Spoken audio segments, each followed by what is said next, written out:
What's up? It's Heather with the Moscow, and today I wanted to show you how I start seeds in my AeroGarden. So this is an AeroGarden from Miracle Grow. It's basically like a hydroponic self-contained unit. It comes like so. This one's a couple years old, so bear with me. And I will link this in the description below so that you can see what it looks like. So it basically, you can grow things hydroponically. I've grown herbs in this before and tomatoes, and it works really well. But last year, for the first time, I used it to start my seeds. So generally speaking, it comes with this here, and you grow in these little pods, if you will, and it gives them space to grow a full plant.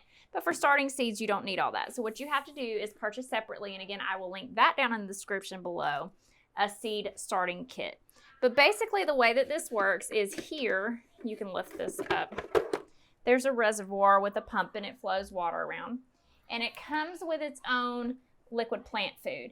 And so you just follow the instructions on the liquid plant food and to set it up and to set your time. And it will automatically run your grow lights for whatever the appropriate time is based upon what you select. It actually lets you select starting seeds or vegetables or something like that.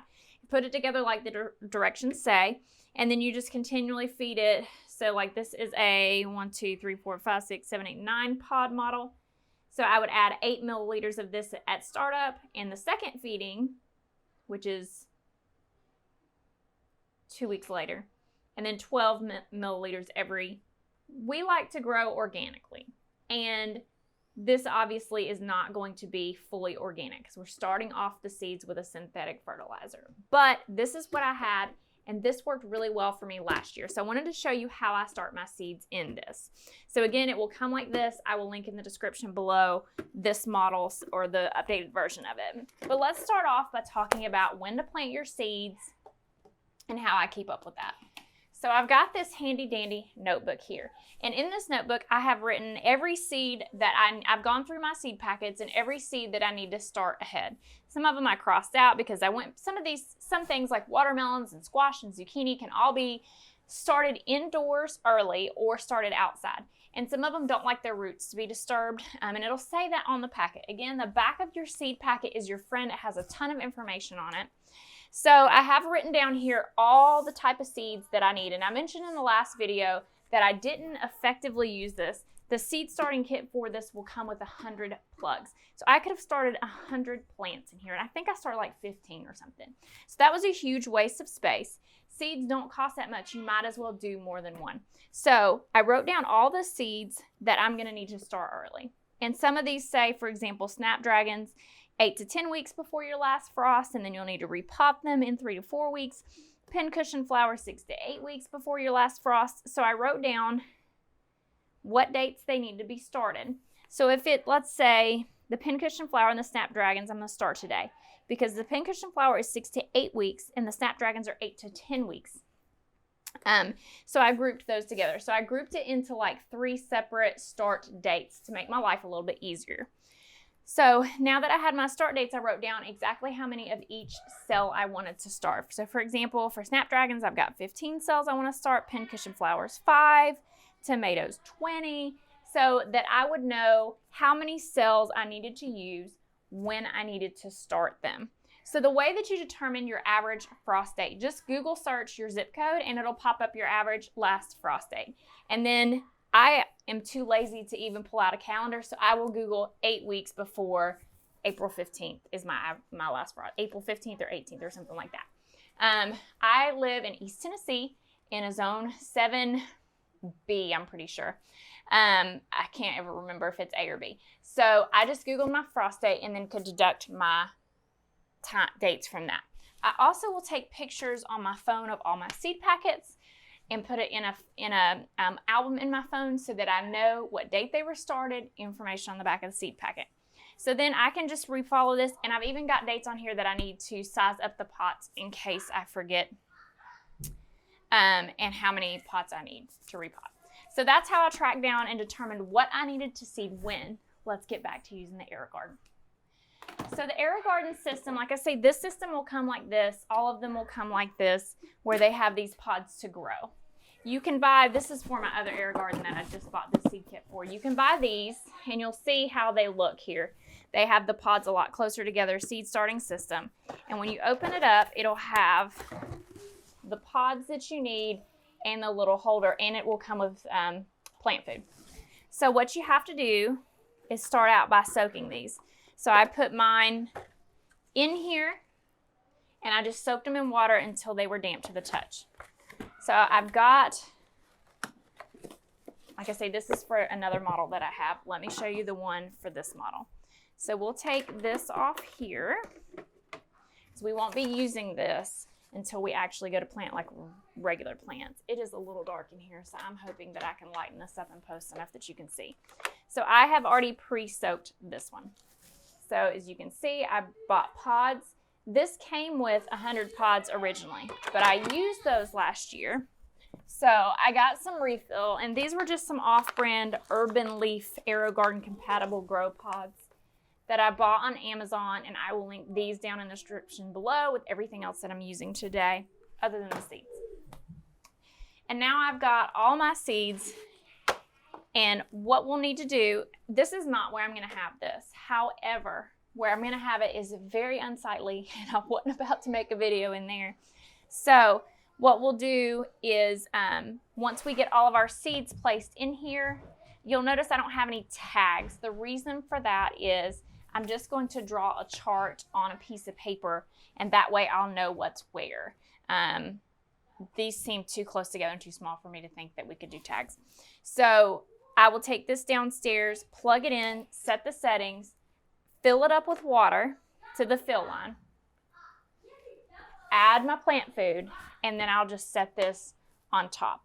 Once I set it on top as well, you'll notice there's a plastic sheet underneath here. So let's just imagine that I've plugged this in, I've set my timer, my lights are on. I'll just come in here, that's wet, and put my seed tray on like so. Now, generally speaking, you don't need to refill the water on these very often. Also, there's a plug here. You can actually buy, and I have these, like water jugs. They look like water coolers that you'd have at work, and stick it in here. So what we'll do is just put 2 to 3 seeds in each cell that we want to use today. So you'll notice I don't have it completely filled up. There's a reason for that. Let me move this up, maybe you can see it. The reason for that is light will get into these holes and algae will then grow. So what we're going to do is just get a piece of paper or something that will, probably black piece of paper. They come with little things, but ain't nobody got time. Just to put over this so that light doesn't get in the water and cause algae to grow. It comes with this tray, and I had to, if you see, notch out here where this is, and also I put a notch here because I keep my watering system running, okay? Then you will put this over it as a dome to keep it domed up for us. So we'll plant everything we're going to plant today. We'll cover the holes that we're not going to use. And then when it is time to fill those, we'll just get a bowl and soak our plugs in there, and then we can fill up the rest of the holes, no problem. The only issue I can foresee is that at that point, those plants might be too large for this to still fit. You always start with this all the way down until the growth of the plants dictate that you need to raise it. So keep that in mind. All of this is in the instruction manual. My kids are playing video games in the other room. But I found that this was a really effective and easy way to grow these last year. And just think, you wouldn't need a huge grow light setup. All you would need to do was put this on your countertop. So we're just going to go ahead and fill this sucker up with our seeds. So what we're going to do here is open up our packet of seeds. These are going to be snapdragons. We're going to do 16 of these. They need light to germinate, so instead of putting them into the hole in the center, I'm just going to kind of shove them a little bit to the side so that they'll be on the top here. Oh lordy, these seeds are tiny. Let's see if you can see that a little better. And I'm going to do 2 in each flotchy. Goodness.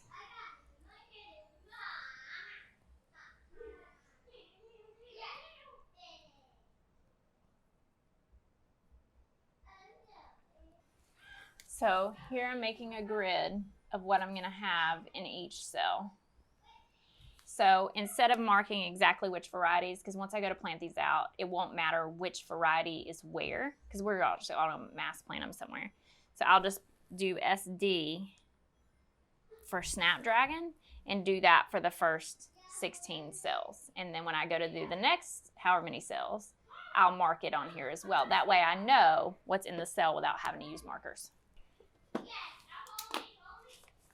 So next we're going to do our early bronze seeds.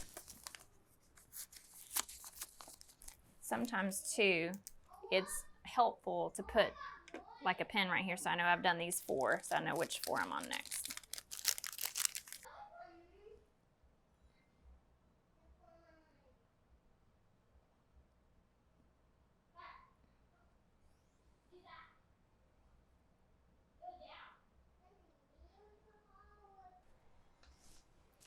Now we're going to do the Potomac mix. And we'll do these 2, and then I'll do these 2 as well. Like, that's making me feel blind. Like, seriously, those are small. And finally, we're going to do the Potomac Apple Blossom, which are some of my favorites.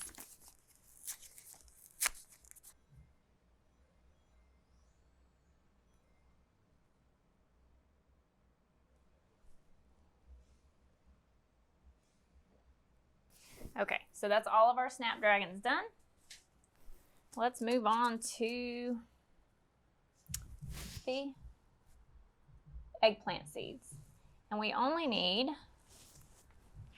according to our list here, 2 of those. So we'll mark in our handy dandy notebook here, E and E, because I don't have 2 things that start with E for eggplant. So these 2 are something else. These 2 are the one I'm working on. So I need to put this one and this one as an eggplant.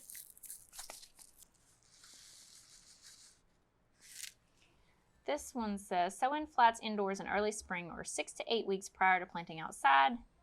4 seeds per inch, a 1/4 inch deep. Maintain 80 to 90 degree Fahrenheit soil temperature until emergence. 70 degrees thereafter. Well, we probably should have a heat map for this then, but we don't. So we're just going to do one of these numbers and see what we get. Maybe it'll be okay. We'll leave some on the top. That is the one thing about this, is that you can't really go a 1/4 inch. You just gotta and hope for the best. So we'll move over here. And next we've got Black Knight Scabiosa, or I couldn't remember this last time. It is pincushion flower. So we're gonna put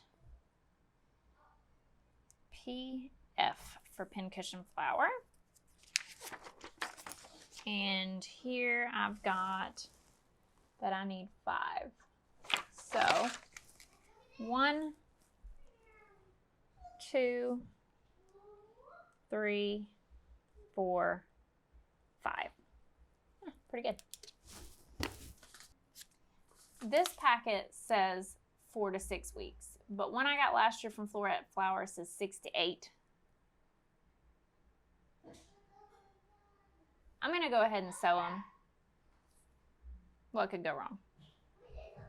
And it also says barely cover as light age germination. So we'll do these on the top as well. Just throw one right there.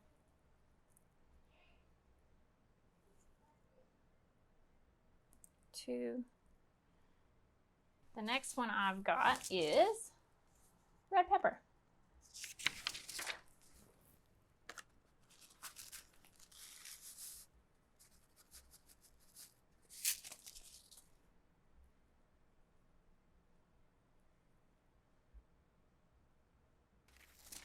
Last but not least, I've got, these are from Eden Brothers. I didn't show this in my last video, but they actually came in today. Eden Brothers, and they're just hot pepper seeds, jalapeno. Super excited, hoping to make some cowboy candy with this year. And according to my list, it says that I need 10 of these. Actually, we're going to do 9. So 2, 3, 4, 5, 6, 7, 8, 9. So I've got her all marked up. Let's drop some seeds in.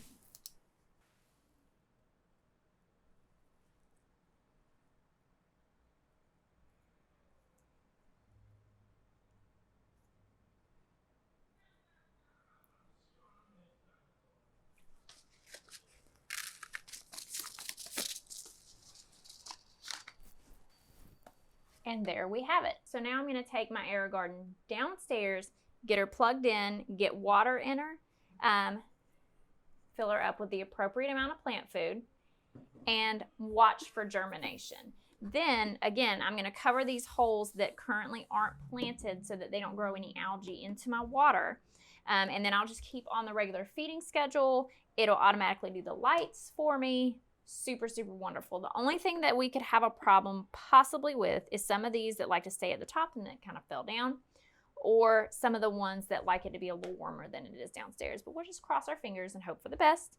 But we'll go get this plugged in and get it rolling. So I wanted to just show you guys how I start seeds with my AeroGarden. I had a lot of success with this last year. Again, it's not going to be fully organic, but I had a lot of success last year, and I'm hoping you guys try it. If you've tried an AeroGarden, please comment down below. And I, again, will link all of this stuff down in the description so that you can see what you need to get. Thank you guys so much for watching, and we'll see you in the next one. Bye.